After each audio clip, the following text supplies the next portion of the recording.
Les agradezco mucho a los organizadores de la JCC, la verdad que es increíble que hayan todos los años haciendo impecable, ¿no? Así que bueno, vamos a arrancar directamente. Paradojas de la racionalidad es un poco una crítica a la racionalidad, ¿no? Y Descartes decía que el sentido común debe ser el recurso mejor distribuido porque todo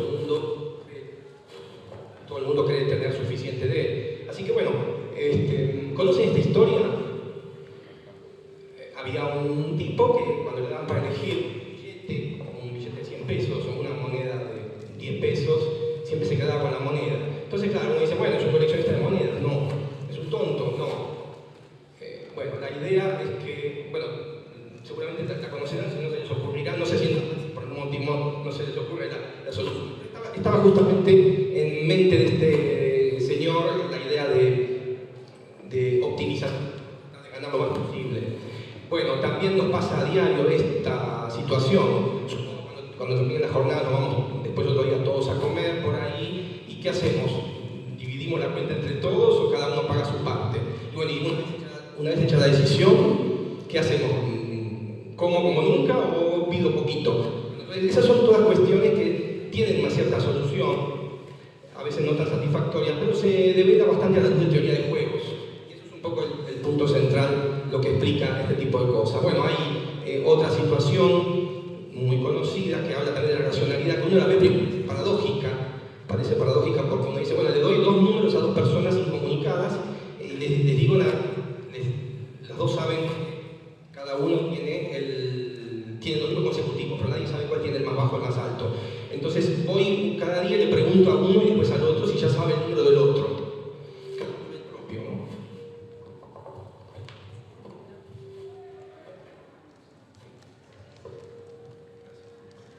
Cada uno entonces ve el propio. Y bueno, ¿cuánto tarda en darse cuenta en determinar uno de ellos el número del otro? ¿Quién primero, ¿no? Bueno, eso lo pueden resolver en función del N, ¿no? Parece mentira, al principio uno lo ve, pero después se va dando cuenta que a lo largo de los días es una especie de inducción, ¿no? Uno dice si uno de los dos tiene el 0, el 1, ya sabe que el otro tiene el 2. O sea que si yo veo el 1 ya digo directamente el 2, pero si yo no veo el 1 no sé si tiene el otro, pero a lo mejor puedo ir pensando inductivamente, ¿no? Bueno, este es otro juego muy conocido donde se puede hacer en cualquier momento, que tengan una pausa, mañana, el día que sea, cada uno anota en secreto un número natural del 1 en adelante, finalmente se presentan todos los números, sabiendo cada uno cuál puso, y ahí es ganador aquel que haya elegido el número más bajo, que no se repita, o sea, el que no haya sido elegido por otra persona. Podría no haber un ganador, pero bueno, entonces, ¿cómo razonan este tipo de cosas, no? Bueno, ¿qué es la teoría de juegos? Es un contexto matemático en el que se estudian justamente las decisiones racionales cuando son varios los que deciden y cuando hay que optar por decisiones que implican ganancias o pérdidas, bueno, ganancias positivas, negativas, que dependen exclusivamente de las decisiones de todos los que participaron. O sea, lo que yo decido no solamente determina mi ganancia, sino que mi ganancia está determinada por lo que decide cada una de las personas que participan. Entonces, por eso, bueno, en ese contexto, con definiciones de esa manera, se engloban todo este tipo de situaciones y muchísimas más.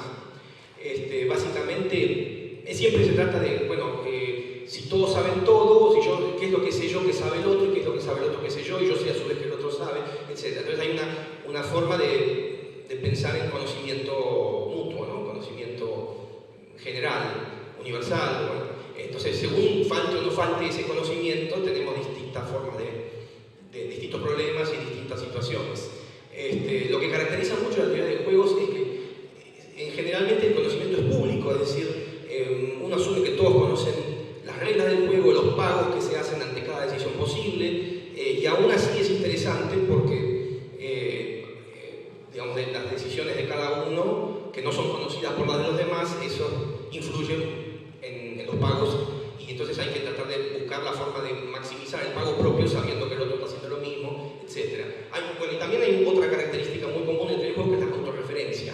Vamos a encontrar autorreferencia todo el tiempo, digamos, ¿no? Como yo dijera, esta frase tiene 5 palabras, etc. Entonces, bueno, el típico ejemplo del más visto en todos los cursos de teoría de juegos es el dilema del prisionero, que seguramente muchos de ustedes conocen.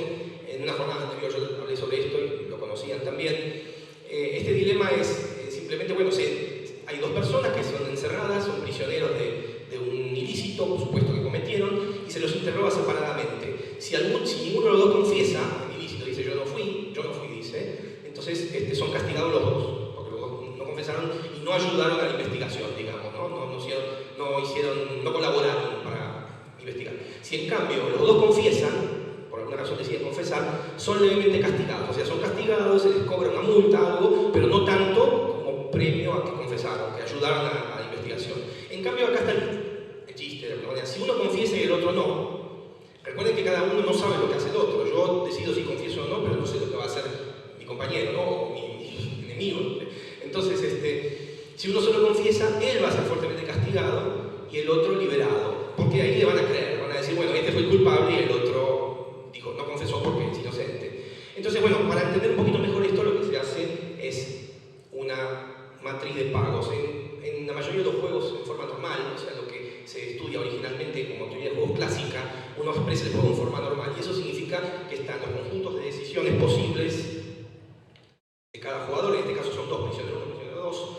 Entonces el prisionero 1 tiene que decir si desacuerda o disiente o colabora, ¿no? Esto significa no confesar, esto significa confesar o colaborar.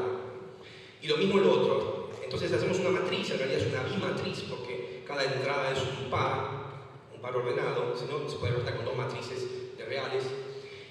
Es una bimatriz de 2×2, y entonces en cada celda, en cada casilla, en cada posición, están los pagos respectivos para cada uno de ellos según la decisión que tome. Por ejemplo, acá esto que significa que si los dos hacen D, que no confiesan, reciben 0 cada uno, es decir, una especie de castigo leve, ¿no?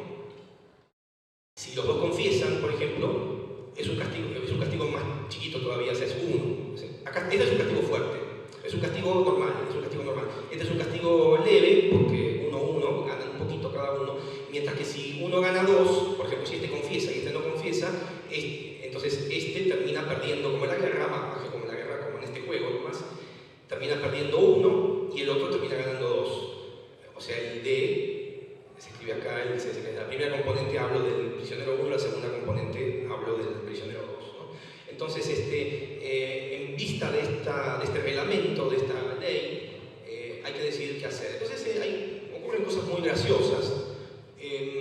Hay más juegos, hay más ejemplos. Por ejemplo, uno mucho más sencillo es el matching pennies, o monedas que coinciden, que cada jugador muestra el lado de una moneda, cara o seca, y si los dos coincidieron, el jugador 2 es el que termina ganando un punto, y el jugador 1 pierde un punto. Mientras que si no coinciden, es al revés, el jugador 1 gana y el jugador 2 no gana. Esto se podría hacer al revés, pero convencionalmente se propone así. Este es un juego de suma 0, porque los pagos siempre suman 0, menos 1 más 1 es 0.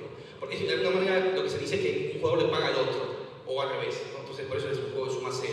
Y fueron mucho más estudiados inclusive anteriormente por von Neumann, Morgenstern. La cuestión es que, bueno, en este juego también hay una situación medio paradójica. La paradójica es la siguiente, que a veces se resuelve diciendo, bueno, yo lo conozco al otro y sé que va a elegir cara porque él tiene cara de cara, justamente. Entonces va a elegir cara porque no sé, suele elegir cara. Entonces yo le voy a poner cara y lo soné y ahí gané yo el punto. Pero ojo, el otro puede prever esa jugada mía.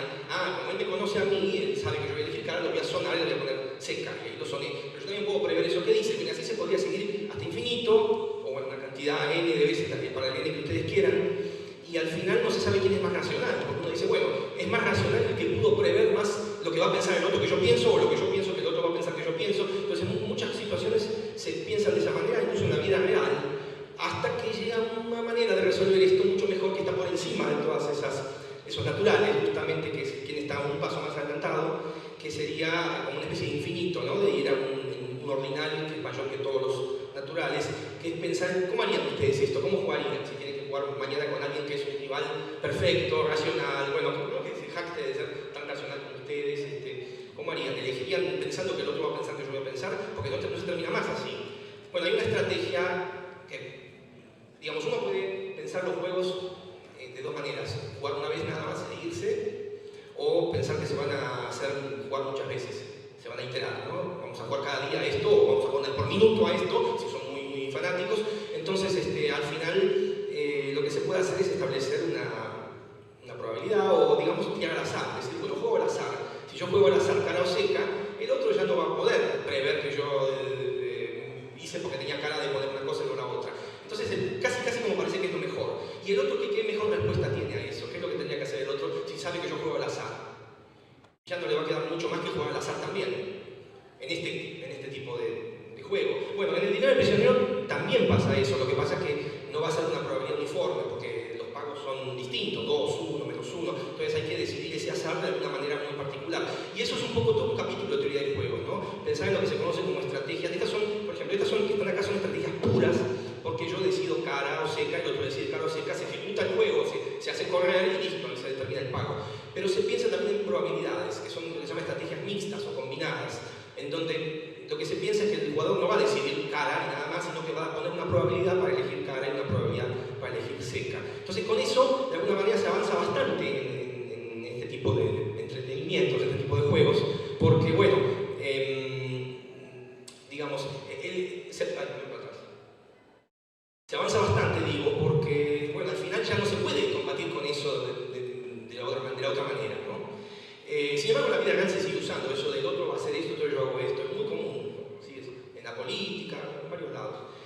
Bueno, en cara o seca incluso se puede extrapolar a muchas decisiones. Por ejemplo, una vez presentamos este test de teoría artístico, parece que no tendría nada que ver con teoría del juego, pero más o menos, porque la pregunta era cuáles de estas pinturas, cuáles 6 de estas pinturas son humanas y cuáles fueron hechas por una máquina o un programa que trataba de imitar un cierto estilo. Bueno, después lo pueden pensar tranquilamente, no sé si se cae de maduro o no, pero hay 6 que sí, 6 que no. Bueno, si uno lo plantea una por vez y hacemos esta mecánica de vamos a procurar que la máquina dibuje o pinte lo mejor posible para engañar al que vaya a adivinar, o al revés, el pintor humano va a tratar de hacerse que es máquina para engañar. Entonces ahí también tenemos una especie de cara o seca, ¿no? Una especie de machine penis.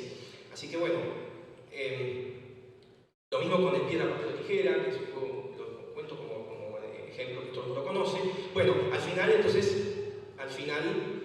lo que conviene hacer en estos casos es elegir al azar, y como los pagos son uniformes, 1 menos 1, 0, o sea, son todos lo mismo, simétrico, uniforme, entonces al final uno termina poniendo una probabilidad de 1/3 y esa sería algo así como la mejor jugada. Elijo con 1/3 de probabilidad cada chance y eso ya es lo mejor que puedo hacer, y el otro lo que mejor que puedo hacer es eso también, ¿no? Se supone que uno está ante lo que se llama un equilibrio de Nash. Un equilibrio de Nash quiere decir una situación en la cual si los dos hacemos eso, ya nadie va a querer cambiar si el otro no cambia. O sea, nos quedamos los dos cómodos en esa situación y es un peligro cambiar, porque si el otro se queda como haciendo eso, termino perjudicado, termino perdiendo, o sea, gano menos, ¿no? Si yo empiezo a variar mi tercio y juego con más probabilidad de 1/3, piedra, por ejemplo, o papel o tijera, hago demasiado peso, le pongo, entonces el otro se puede llegar a avivar, puede muchas veces repetir el proceso y me va a jugar lo contrario para ganarme. Entonces, justamente el tercio es una forma de evitar eso, ¿no? Entonces, bueno, hay que voy a saltear acá, y otro conocido ejemplo es el gallina, donde dos autos se enfrentan para chocarse y uno tiene la opción de seguir derecho como para chocar o desviarse, girar y no chocar. Pero bueno, si los dos se desvían no pasa nada, pero si uno se desvía y el otro va derecho, el que se desvió se lo considera oficialmente gallina y el que fue derecho se lo considera oficialmente un héroe. Es una estupidez, pero así es el juego. Pero si los dos se desvían, ninguno es gallina porque ninguno le puede decir al otro. Y si los dos siguen derecho, por supuesto, pierden los dos. Acá está el pago correspondiente a cada uno, que es arreglar el auto y todo eso, ¿no? Entonces, por lo menos, ¿no? Entonces, acá ustedes pueden buscar, bueno, ver qué es lo que convendría hacer en este caso. Lo que se sugiere primero es tratar de buscar equilibrios de Nash, o sea, posiciones en las que, si los dos nos quedamos ahí, estamos los dos conformes y ninguno, digamos, ninguno tendría que asumir el riesgo de cambiar, ¿no? Por ejemplo, esto no es un equilibrio porque, de golpe, si el jugador 1 decide girar, termina perdiendo menos, ¿no? Termina perdiendo menos,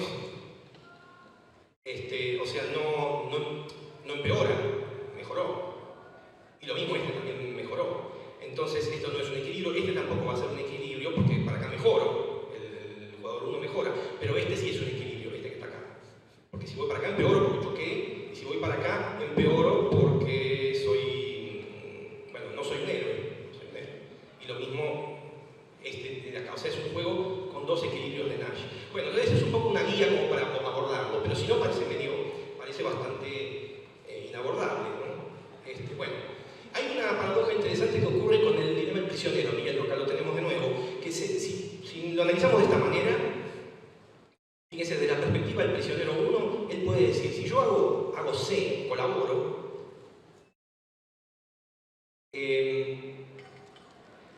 si yo colaboro, va a ser, haga lo que haga el otro, yo no sé lo que va a hacer el otro, termino ganando, bueno, gano -1 o gano 1.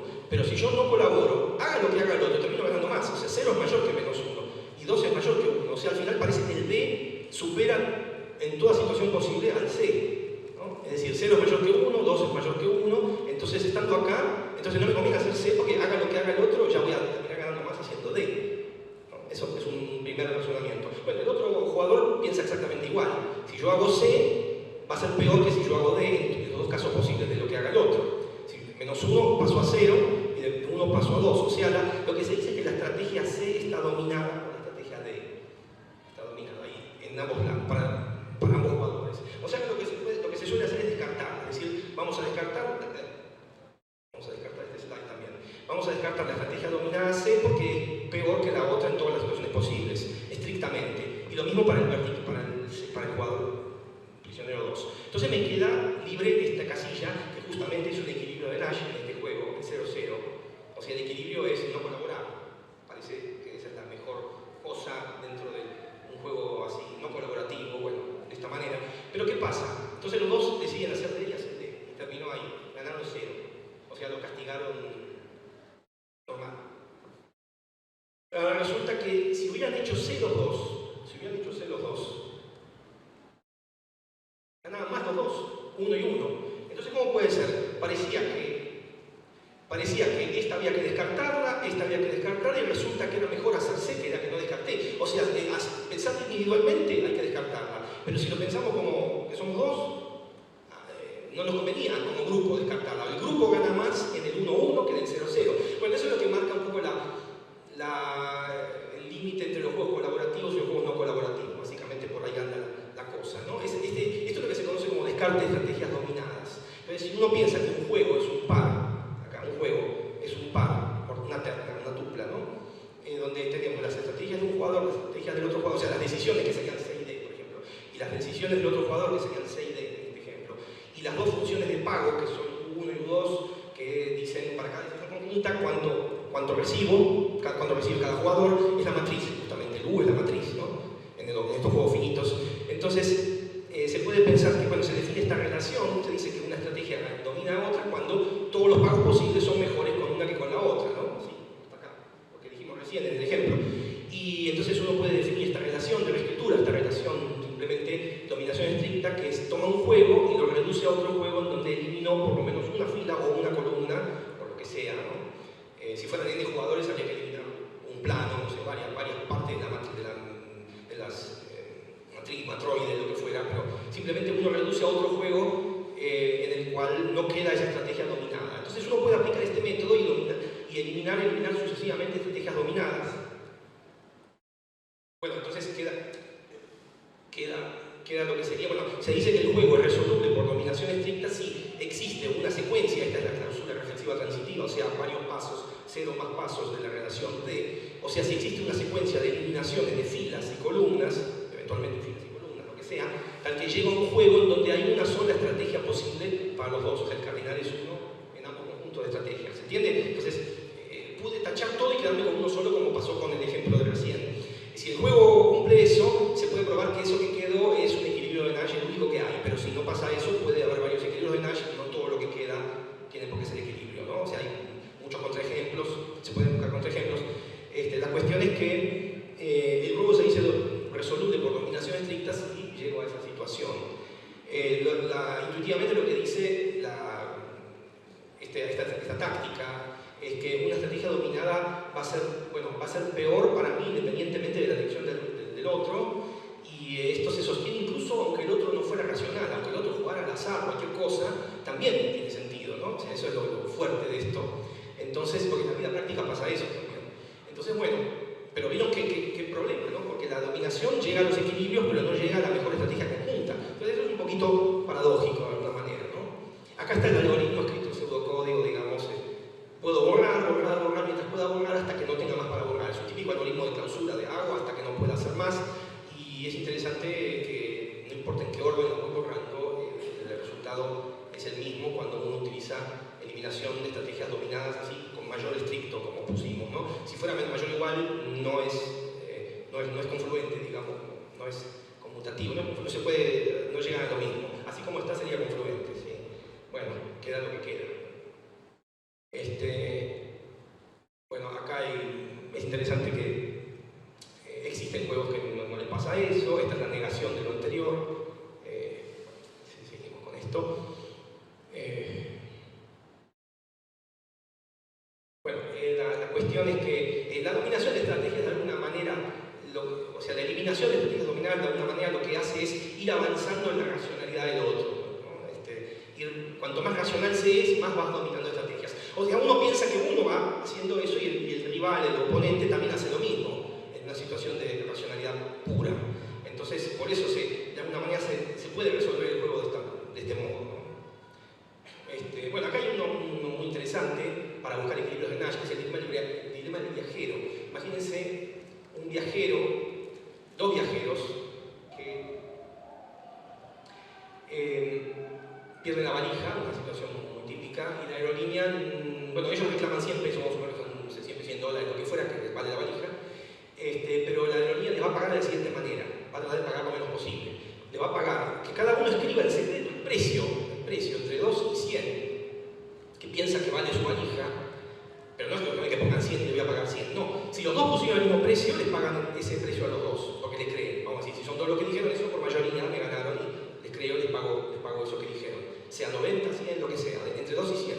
Pero si ponen distinto uno del otro, vamos a tomar el mínimo de los dos y les voy a pagar el mínimo de los dos, pero le voy a sacar 2 pesos al que puso más y le voy a dar esos 2 pesos al que puso menos, ¿no? Como para premiarlo que me puso el mínimo de los dos, ¿no? Esa es la forma en que la aerolínea decide resolver esta disputa. Bueno, ¿qué piensan ustedes qué conviene hacer? Sería una pregunta. ¿O qué piensan? ¿Si hay algún equilibrio? ¿Hay alguna situación en donde nos podemos quedar los dos conformes o mejor dicho, con miedo a cambiar?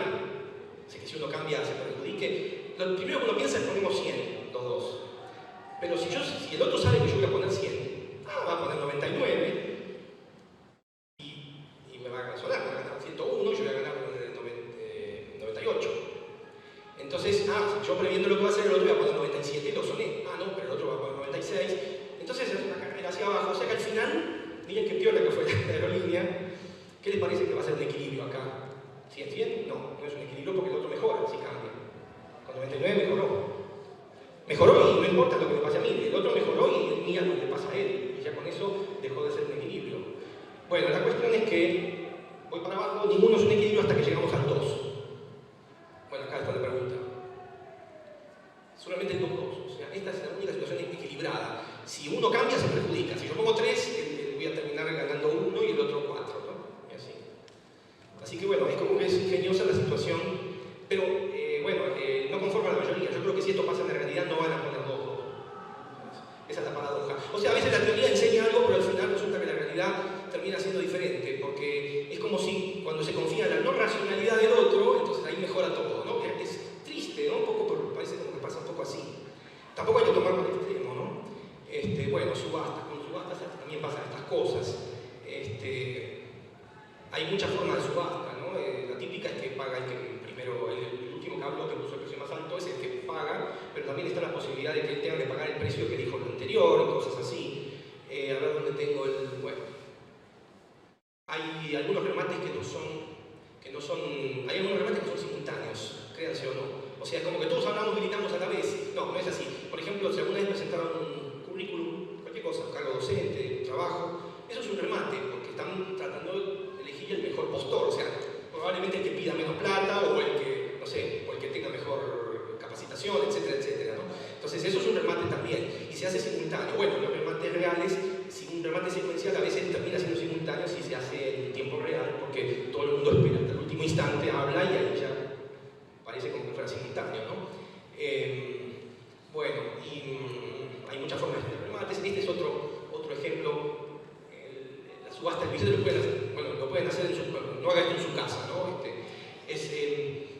Viene alguien y dice, tengo un billete de $20, bueno, 1000 pesos, y lo remato por lo que ustedes quieran, pero eso sí, si me dicen 5 pesos y nadie más habla, yo se lo llevo por 5 pesos. Pero eso sí, el último que habló anterior me paga a mí lo que dijo. O sea, si alguien dijo 3 y el otro dijo 5 y nadie más habló, se lo doy al que dijo 5, pero el que dijo 3 me tiene que pagar 3. Parece como que es medio riesgoso para el que remata el billete, porque seguramente se va a parar ahí, pero hay mucha tentación por seguir ofertando, 6, 7, 8, 9, entonces, y al final resulta que si se acercan al 20, ya el anterior va a tener que pagar por no llevarse nada, entonces ese miedo de que pase eso hace que esto tenga sentido. O sea, la paradoja se activa cuando aparece otra persona que quiere participar, ¿no? Si fuera una sola, no tendría sentido. Bueno, acá están las reglas bien escritas, ¿no? Lo pueden hacer y ver qué pasa, háganlo. Bueno, el juego del tute pasa un poco así, ¿no? El que quedó segundo termina perdiendo a veces, ¿no? Esa es un poco la misma idea. Es un viejo programa que hice pero quedó en el olvido, juega el tute, bueno, que también de alguna manera el que queda seguro es el que queda perjudicado y no bueno, o el que queda último gana según cómo jueguen, ¿no?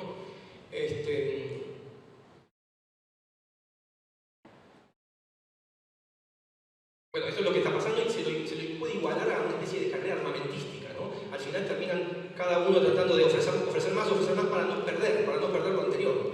Esa es un poco la idea, ¿no?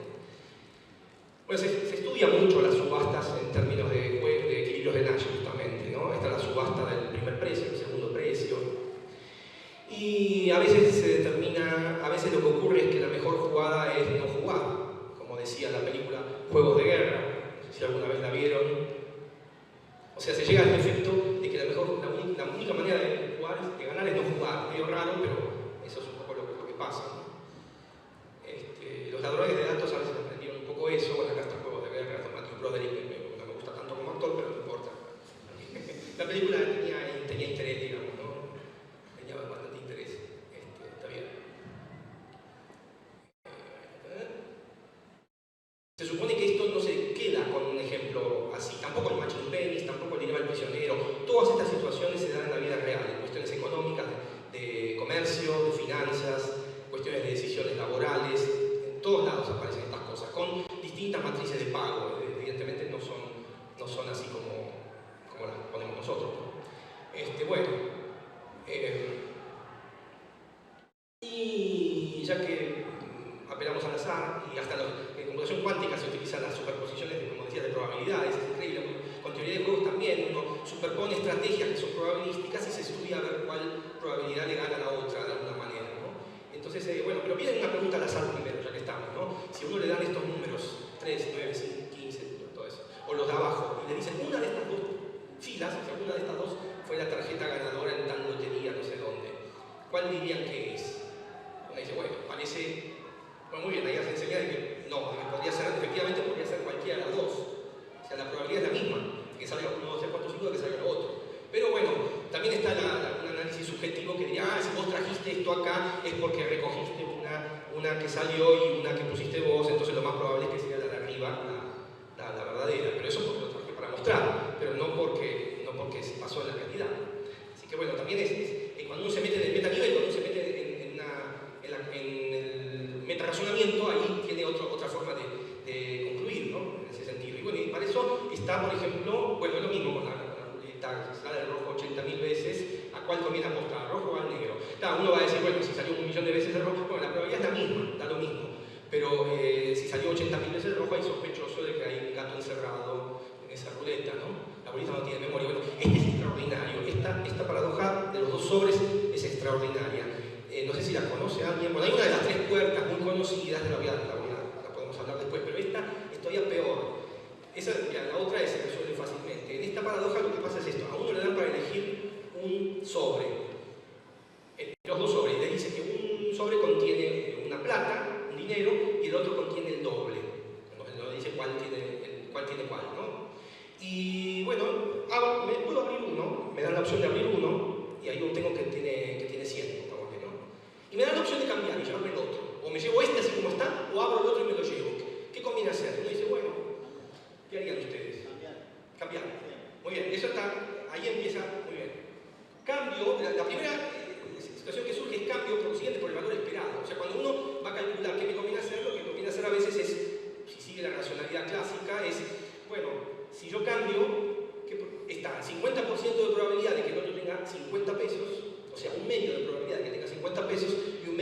da 200. Hago la cuenta del valor esperado, es el promedio entre 200 y 50. ¿No? 250 sobre 2, 125. O sea, término medio, voy a obtener 125 pesos si cambio, ¿no? ¿Está bien? Muy bien. Parece que está todo. Ahora vamos a hacerlo más general. ¿Qué pasa si uno abría el sobre? Ahí me dicen, uno tiene X y el otro tiene 2X. Positivo X, por supuesto, así no se va todo al demonio. Y me dan uno. Y yo, antes de abrirlo, bueno, yo sé que si yo abro el sobre, y veo que tiene X, perdón, el X de arriba no es, o sea, yo abro y veo que tiene X mi sobre tiene X. Y me dice, el otro tiene el doble o la mitad. Entonces hago la misma cuenta que hice recién, un medio o sea, el promedio entre la mitad y el doble, ¿no? La mitad de X y el doble de X. El promedio me da esto que es mayor que X. Entonces me conviene cambiar. Pero eso tenga lo que tenga para cualquier X. Entonces, ¿para qué lo abrí? Ni siquiera hace falta abrirlo. Dijo, no me den ese sobre, denme el otro. Pero hubiera sido lo mismo si empezaba con el otro. Si yo elegía primero el otro, no lo quiero abrir, prefiero llevarme el otro. Entonces ahí se me cayó todo. Pero es una paradoja bastante tremenda esta. Yo pensé que era yo, que decía, bueno, esto es una pavada. No, encontré un montón de papers, artículos que, digamos, analizan de manera diferente, porque creen como que el problema es diferente. Unos dicen que el problema es una cosa, otros dicen que el problema es otra, ¿no? No queda muy claro, pero bueno, ahí les puedo dar, no les voy a arruinar el placer de pensarlo, porque sería muy horrible. Yo tengo una forma de pensarla y la podemos charlar después, ¿sí? O sea, parece como que conviene cambiar para todo X, pero entonces hubiera elegido el otro sobre de entrada, es lo mismo. O sea, la situación es simétrica, ¿no? No puede ser, algo pasa. También se puede plantear de esta manera, ¿no? Me dicen que la cantidad es 1 o 2, entonces las posibilidades son que los sobres contengan 1, 2, 2, 1, 2, 4, 4, 2, ¿no? Por los números que me dicen que puede tener nada más, o sea, me lo acotan.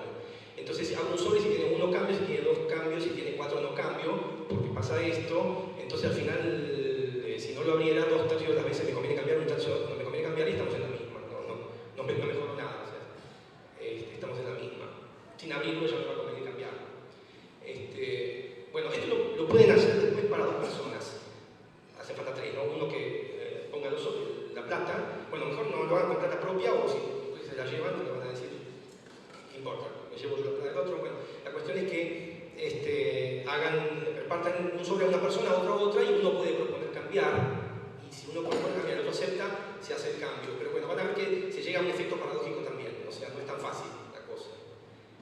Bueno, vamos a avanzar. Y por último, no podía dejar, dado que queda poco tiempo, vamos a hablar de una paradoja sobre el tiempo, que es la paradoja del examen sorpresa. No sé si la conocen, no es tan conocida, pero por otro lado, si uno mira algunos artículos es conocida.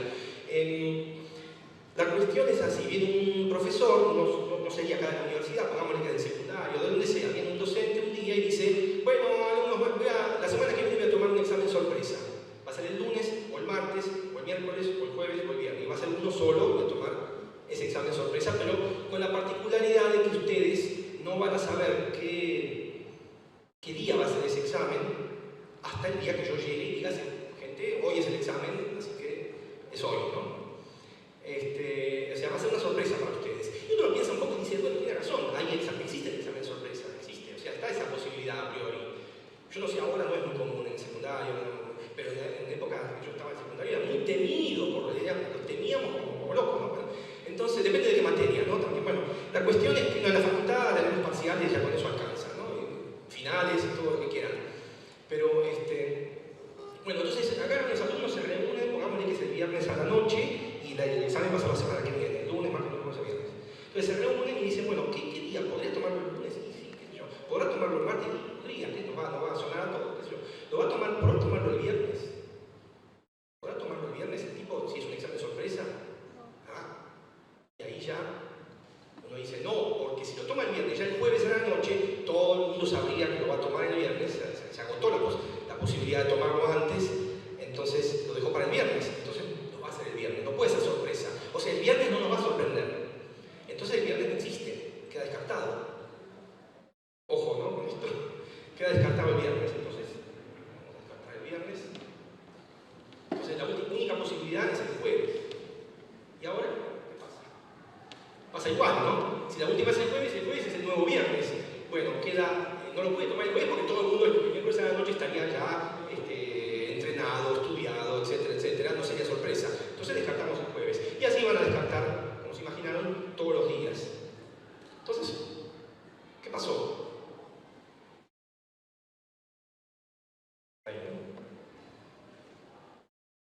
¿Qué pasó con el examen sorpresa? No lo puede tomar nunca, pero no está cumpliendo lo que dijo. Pero entonces quiere decir, entonces uno puede adelantar y decir, bueno, ya sé cómo resolver esto. Lo resuelvo diciendo que no existe unos exámenes sorpresa, o sea, no va a pasar eso. Pero por otro lado sabemos que existen, porque mientras no haya pasado ni el lunes ni el martes, todavía lo puede tomar. Entonces es un gran problema. Yo también pensé que era yo, que dije, bueno, esto debe ser una cosa que se resuelve y la traté de resolver. No, se pelean los autores ahí. Si mirás un libro de Raymond Smullyan, autor de textos de lógica muy conocido, La Dama del Tigre, bueno, y otros libros de divulgación y libros académicos, tiene Raymond Smullyan, dice que es una cosa, lo resuelve de una manera, otro lo resuelve de otra. Ha habido papers sobre esto también, y la verdad que no hay un acuerdo general. Yo tengo mi forma de verlo. También se puede pensar en la paradoja simplificada al máximo, que es con 2 días nada más, ¿no? Lunes o martes, ahí termina la semana. Entonces, ¿lo toma el lunes o lo toma el martes? Bueno, si lo toma el martes, ya todo el mundo lo sabe, descartamos el martes. Lo toma el lunes entonces, pero no es sorpresa, en ningún caso. Después la historia continúa también. Uno puede decir, bueno, después de que los alumnos razonaron todo eso, dijeron que no lo va a tomar nunca. Ellos llegaron a la conclusión de que nunca lo va a tomar. Y llega el tipo, el profesor, el día, no sé, el martes, cualquiera, y lo toma. Entonces fue una sorpresa. O sea, por culpa de que ellos hicieron este razonamiento y descartaron todo, resultó una sorpresa. Esa sería una continuación posible de la historia, que también es paradójica. Yo lo que hice fue estudiar esto como un juego de suma cero. Entonces uno, bueno, para n días, midiendo el pago que recibe el estudiante y el docente, el estudiante estaríamos diciendo que cobra, paga S si es sorprendido, o sea, pierde, ¿no? Vamos a decir, pero pierde, vamos a decir, una unidad con cada día de estudio. En realidad no lo tomen literalmente, es al revés, cada día de estudio es muy positivo, pero bueno, para modelar este juego no hubo más remedio que pensarlo así en negativo para que se pueda entender, ¿no? Entonces, el docente decide qué día, cualquier el día que quiere, el día que lo va a tomar. Estudiar el día ahí tiene un costo B sub I, un cierto costo. El costo de ser examinado sin estudiar es S. El estudiante interrumpe el estudio una vez que se dio el examen, hay que pensar que no sigue estudiando después, o sea, se va a pasear. Entonces con esto se puede plantear, está publicado, esto se hace, uno define la matriz de pago de esta manera, que es bastante trivial, o sea, hay que sumar los días de estudio más la posible sorpresa por la función característica en caso que el tipo haya decidido ese día como sorpresa. Hay que pensar que los días de estudio son un subconjunto cualquiera de la semana, ¿no? Planificar, estudiar un subconjunto, porque en teoría de juego muchas veces se piensa de antemano. Voy a poner mi estrategia, que es los días que estudio, y el docente va a decir su estrategia, que es el día que le tomo el examen, ambas cosas secreto, ¿no? Entonces se pone todo de antemano, y después se ve el pago en función de cada decisión posible. Entonces un poco se plantea de esta manera. Estas serían las matrices de pago para una semana de 2 días, suponiendo que la sorpresa es 100, tiene que pagar 100. Son todos negativos, ¿no? Así como al menos una vez. Y esto para 5 días. Queda 2 a la quinta sobre 2, porque uno puede hacer eliminación de estrategias. O sea, uno termina eliminando estrategias dominadas, pero quedan un montón. Este juego no tiene equilibrios de Nash puros, claro, si lo tuviera sería bastante fácil de decidir, ¿no? ¿Qué hacer? Así que hay que analizarlo en forma mixta, o sea, con probabilidades. Entonces,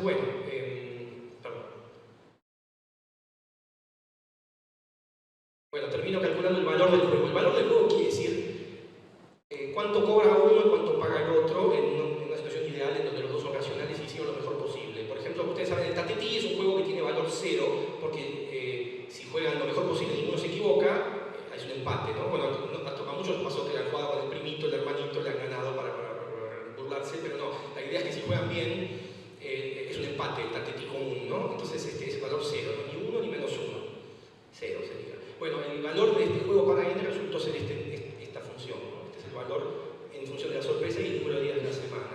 Yo no lo encontré en ningún lado, por eso me puse a trabajar sobre esto, porque digamos, había sido analizado bastante este problema, pero no como juego suma cero de esta manera, definiendo el número de días, etc. Bueno, acá están los valores asintóticos, o sea, si el es eso, en fin, cero cuanto mayor es el número de días, y si la sorpresa tiene infinito, el valor tiende a menos n, una cosa así. O sea, cuanto mayor es la sorpresa, más se tiende a estudiar, y cuanto mayor es el número de días, más justo se vuelve el juego, es decir, va decayendo el pago. Así que bueno, posibles continuaciones, pero voy a pensar, si alguien quiere ayudarme, por ahí podemos pensarlo después.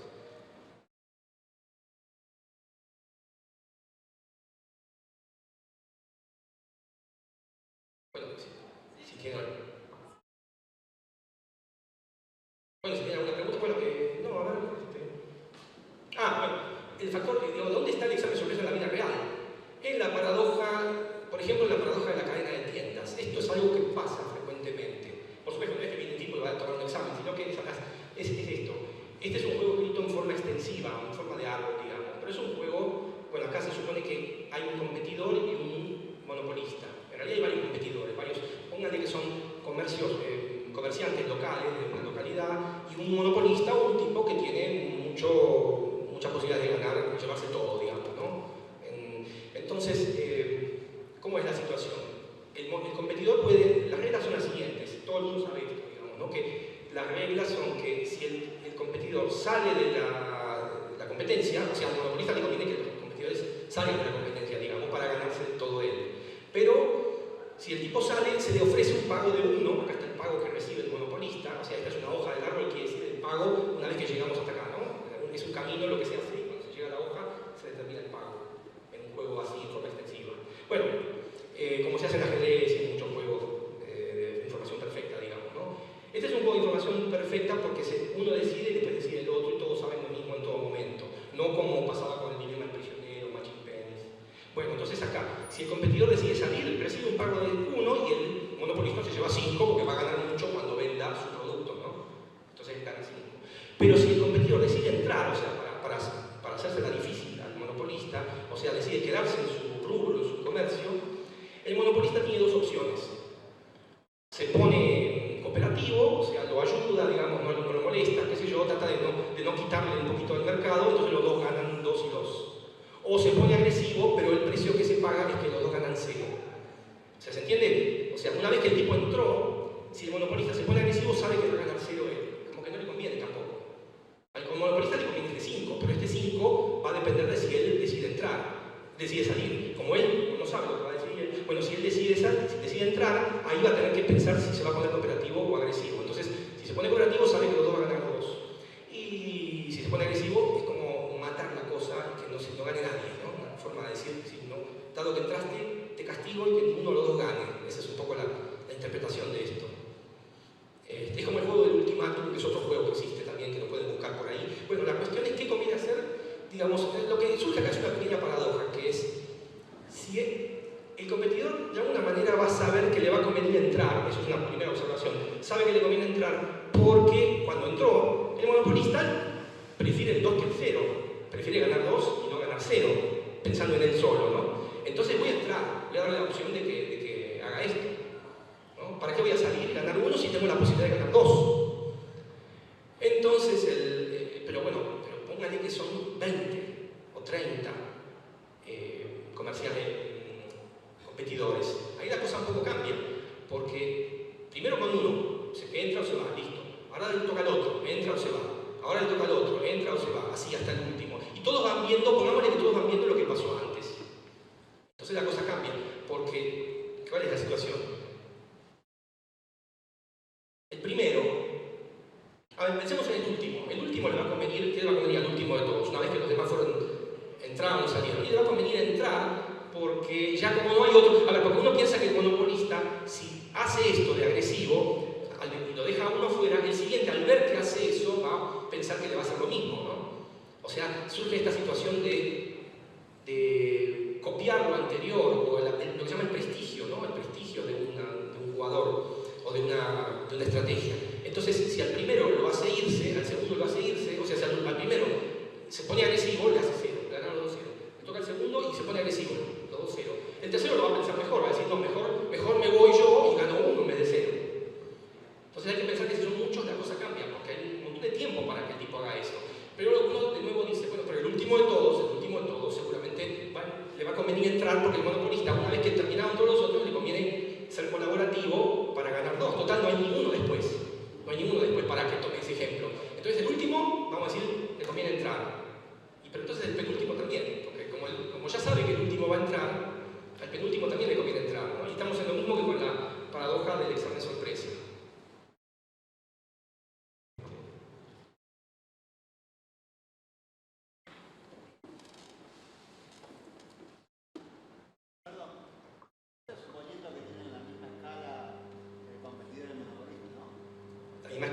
quiere decir? La misma espalda.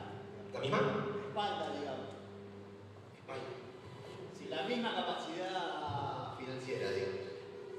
No, esto es, me parece que es lo puede perder durante mucho tiempo, puede perder hasta que no se pierda del todo y bueno, se queda con todo el monopolio, ¿no? Puede perder, decís. Si tengo un monopolista que puede perder durante un largo tiempo. Un rato, un tiempo, sí. Bueno, eso también complica un poco la cosa, sí. Entonces tengo que pensar en competir un monopolista más o menos de la misma escala de tamaño, en cuanto a sus finanzas, digamos. Sí, acá lo que pasa es que cuando uno plantea este tipo de juegos, este tipo de situación, la plantea exactamente como dice el pago, o sea, 1, 5, 2, 0, 2, nada más, no está pensando que hay varias clases de monopolistas, varias clases de competidores, como que uno piensa que hay un montón de personas lisas y llanas que están en esa situación y que todos van a ver lo que le pasa a los anteriores y esas son las reglas, digamos, ¿no? Si querés agregar el hecho de que al competidor le va a convenir de vez en cuando no ser agresivo para poder alimentar a su familia, digamos, una cosa así, ponele, bueno, ahí sí cambian las decisiones. Ahí va a ser distinto, porque cada tanto va a tener que ser colaborativo porque se corre el riesgo de que se te gane 0, 0, 0, 0 siempre y eso también es un problema. Pero eso sería con unas reglas más complejas, ¿no?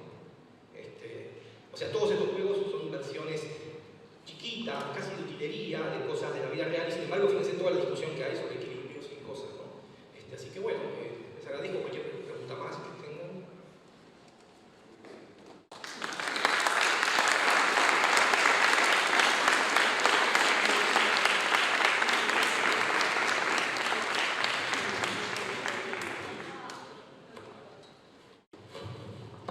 Hola, parece mucho. Sí, no, en realidad más que el tema preguntaba si tenías las diapositivas para subir en alguna parte o para mandar. Ah, sí, cómo no, sí, las termino de mejorar un poco y se las mando, sí, no hay problema. Para que tengan un poquito todo, inclusive tengo que tomar un poquito contigo.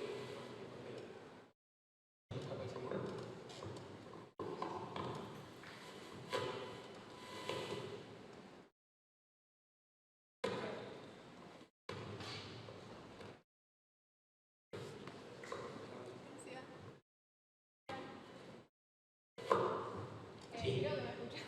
Sí. ¿Qué tal? Hablamos de un equilibrio, pero por ejemplo en el juego del auto, sea adrede, sea por desconocimiento, supongamos que la otra persona siempre sigue derecho, con el fin de hacerme perder.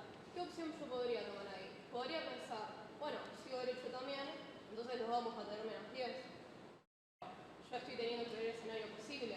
Puedo pensar, bueno, juego al azar, pero el otro va a seguir siguiendo derecho y sea el escenario que sea, sigo perdiendo. Bueno, doblo, pero sigo perdiendo por más que doble. Entonces, ¿cuál sería el movimiento más racional en ese lugar? En el auto, sí. O sea, que la pregunta es que ¿cuál sería el comportamiento más racional sabiendo que estás ante un competidor, bueno, un oponente que siempre sigue derecho, que nunca se desvía en su vida, como que ya lo miraste muchas veces? Yo creo que eso es como decir, tenemos digamos, a él también le va a importar chocar, él tampoco quiere chocar, digamos. Entonces, no hay una respuesta clara de qué conviene hacer si vas a jugar, porque uno piensa que este juego se hace una única vez, porque si se choca, digamos, no hay mucha opción de seguir. Pero piénsenlo que uno lo hace muchas veces, muchas veces. Haced de cuenta que uno puede jugar este juego gallina muchas veces, ¿no? Sin perjuicio de solamente cuestión monetaria, ¿no? Entonces, bueno, aún así podría ser grave, ¿no? Pero lo que se hace es estudiar la probabilidad condicionada por estos números. O sea, en el matching penny, el comportamiento racional era jugar al azar con 50% de cada lado, o sea, 50% cara, 50% seca. En este no, va a haber digamos, va a haber varios equilibrios. Va a haber uno puro, va a haber dos puros que vimos recién, que son estos.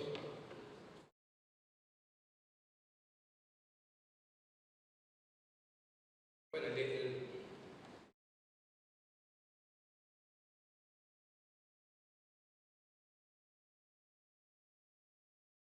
o sea, digamos, una primera forma racional de jugar es, sabiendo que él va derecho, hacer esto. Porque si no, estaríamos perdiendo como en la guerra. O sea, si a mí me dan una especie de indicación, un indicativo, una pista, una señal, se llama, de que él va siempre derecho, cosa que no se sabe en principio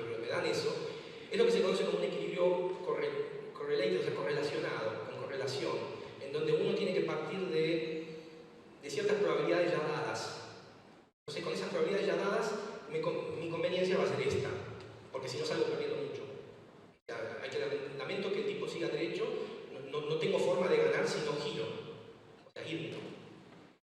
Lo mismo si, al revés, si yo fuera el que va derecho, entonces el tipo le va a convenir, al otro tipo le va a convenir girar, ¿no? Irse. Es como, en un equilibrio correlacionado viene a, suple un poquito la idea de poner un semáforo. Poner que hay un semáforo y dice quién tiene que girar y quién tiene que seguir derecho, ¿no? Una especie de semáforo. Entonces, es eso, hay que tratar de hacerle caso al semáforo como que esa sería la forma más racional. El semáforo está para justamente maximizar el pago en un término medio, ¿no? No digo semáforo, no hay que tomarlo literalmente como que cada tanto cambia, no, me refiero a una especie de semáforo fijo que viene dado por esa tendencia de ese oponente a seguir derecho, ¿no? También se podría pensar como que sigue derecho, entonces... A lo que yo me refiero es... Sí. Mi contrincante siempre me quiere hacer perder. Tipo, él va a seguir derecho porque sabe que yo no voy a tener ninguna posibilidad de ganar si él sigue. Y no le importa si es a gusto de que los dos choquemos. Yo puedo pensar que si los dos chocamos, ninguno tiene ganancia. O sea, salimos perdiendo como Sí, la verga. claro. Pero en un juego no me ganaría. No, lo que pasa es que hay que tener cuidado con una cosa, no es que uno gane y otro pierda, no es como ajedrez o taquetillo o como Otelo o lo que sea. Acá no es que uno gane y otro pierde o hay empate. Acá hay ganancias independientes. Fíjense que los dos pierden 10, uno pierde 2, otro gana 1, compra una banca, un banco que le paga independientemente. Entonces, el hecho de que el otro me quiera hacer perder tiene mucho más sentido cuando tenemos un juego de suma cero, ahí sí. Pero si el juego no es de suma cero como este, porque la suma da menos 20, da de cosas diferentes en cada caso, ni siquiera suma constante, que es parecido a suma cero, en ese caso no hay una idea a priori de el otro me quiere hacer perder o el otro va a esperar que yo pierda. Pero por alguna razón, si uno quisiera modelar esa situación de que el otro me quiere hacer perder con suma cero, bueno, en ese caso, o aunque no sea suma cero, habría que modificar estos pagos y poner acá unos números que para mí y para él representen eso de que te hacen perder, ¿no? O sea, si vos perdés, él gana más porque automáticamente. Entonces ahí hay que modificar esta matriz de pagos, o sea, es otro del juego, ¿no? ¿Se entiende, no? Esa es un poco la idea. Pero buena observación, sí.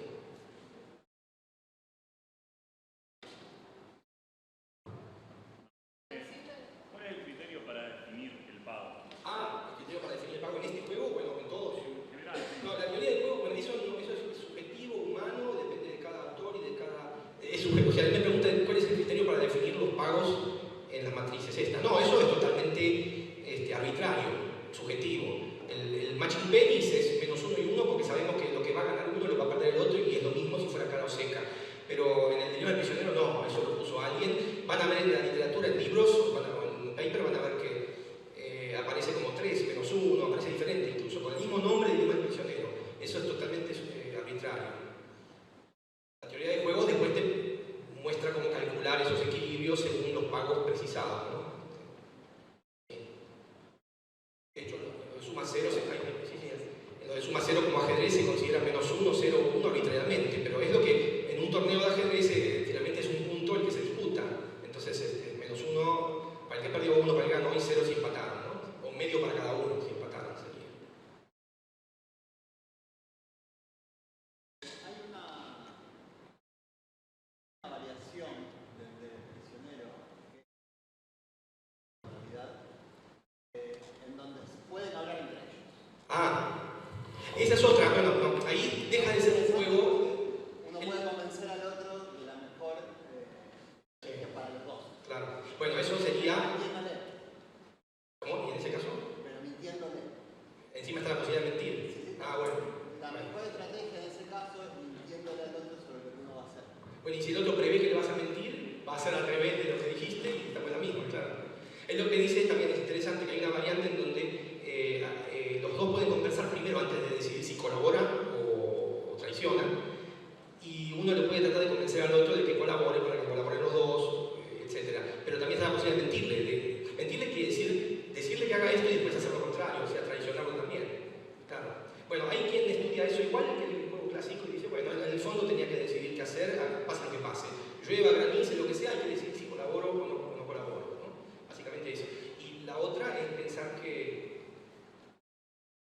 bueno, como preguntabas vos antes, que si yo ya sé que el otro va a seguir derecho, es porque él me dijo a mí que va a seguir derecho. Pero en ese caso no es un juego ya sería un juego de información perfecta. Él me dice que va a seguir derecho, entonces mi mejor jugada es ir para el costado. Hay que ser medio loco, pero bueno.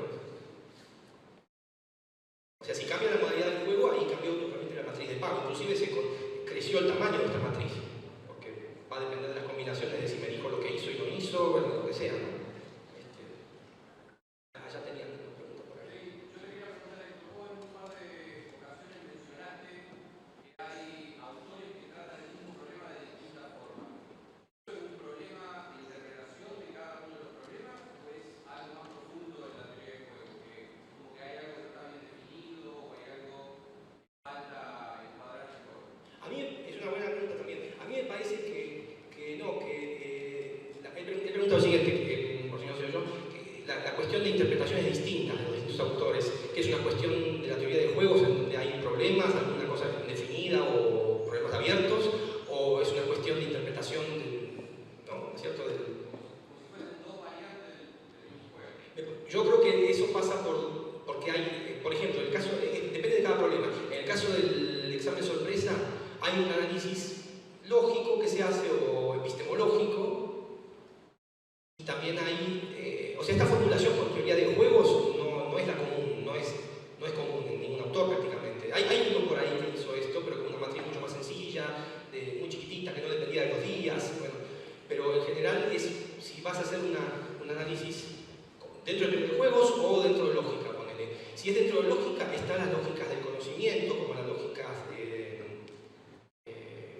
deónticas, creo que son, ¿no? Cuando uno dice, fulano sabe tal cosa, entonces aparece, es una especie de lógica modal, donde hay, bueno, si yo sé A, entonces A es verdadero. De A puedo deducir que yo sé A, y si yo sé que A implica B y yo sé A, entonces yo sé B. O sea, hay un montón de reglas de inferencia, distintas variantes de eso, pero eso se hace con lógicas deónticas como forma de lógicas modales. Son reglas de inferencia que se ponen y ahí se estudian también esto, ¿no? Yo creo que una vez lo puede escribir de una manera medio mixta, rara, una lógica híbrida, así, hablando de ustedes no van a poder, porque lo que dice el profesor es ustedes no van a poder demostrar que yo voy a tomar un examen hasta el día del examen, o sea, es una sorpresa, no van a poder saber que voy a tomar un examen hasta el día que lo tome. Entonces, escribiendo eso, me queda algo contradictorio, me queda una inconsistencia, o sea, todo eso es contradictorio. Es como si lo que dijo el profesor, lo que dijo ese docente que va a tomar un examen sorpresa, con todo lo que dijo, que además ustedes no van a tener forma de saber, ya implica, esa es una contradicción. Entonces, de una contradicción se puede deducir cualquier cosa, entonces es como si no hubiera dicho nada. Es como si hubiera venido y dicho buenas tardes y nada más. Entonces, al no decir, al llegar a esa, es una triste conclusión, pero si vos decís algo contradictorio, cualquier cosa se puede desprender de ahí, en la lógica clásica por lo menos, no en la paraconsistente, bueno, pero en la lógica clásica pasa eso. Entonces, yo creo que debe haber la diferencia de interpretación es esa. Unos lo hacen por un lado de una cierta lógica, otros lo hacen por otro lado, ¿no? Teoría de la decisión, tal vez. ¿Sí? Yo creo que por ahí pasa la diferencia. Es incluso paradójico e interesante cómo en algo de ciencias exactas puede haber diferencias de interpretación, ¿no? Eso también es muy llamativo.